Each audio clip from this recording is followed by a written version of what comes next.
man, I'll just say it's hard to even think about the cymbals because you play so beautifully.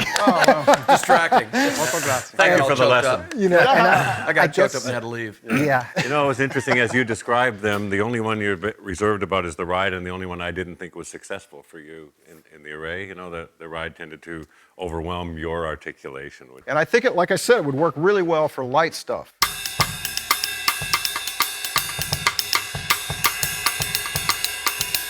Very pronounced and very articulate at a soft level. The Zen ride sounds beautiful. The Zen China that you were, and yesterday I was fooling around with that as well, and I really like that cymbal as well. I thought that's a home run for me. But see, that's my test for a cymbal, you know. Yeah. It's like, can I touch it and have it, you know, just go like this, you know, or is it gonna, you know, resist me a little bit? And all these.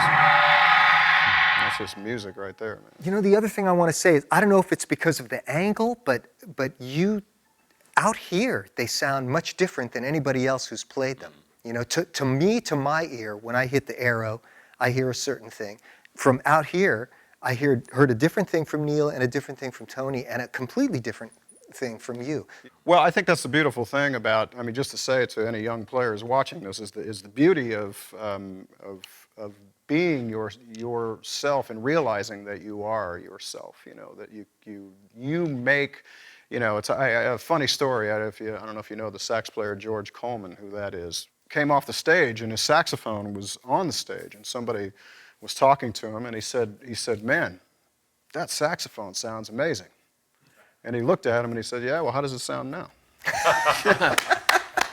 Because the point is that, you know, an instrument by itself doesn't make any music, you know. It's the person hitting it and the sticks of choice, the emotion put into it, and the touch of the person, and that's what makes us all different.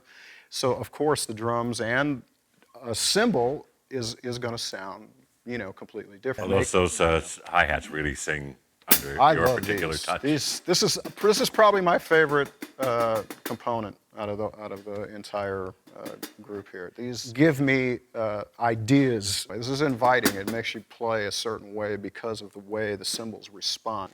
You know, you're the first one also to play a splash today, right? Yeah, like I said, I have a 12, a 7, and a 10 sometimes. I'm a big component of splashes, and most of the time, they're too heavy. And this design is kind of following line. Do I get a percentage on this, by the way? They're following in line with the concept of it being thin and airy and very responsive. So, and I know the holes have a lot to do with that. As it was explained to me by Mark Love, when you mess up the molecular structure of the cymbal like this, it actually, A, makes it stronger, and B, makes it obviously thinner. And boy, that's beautiful.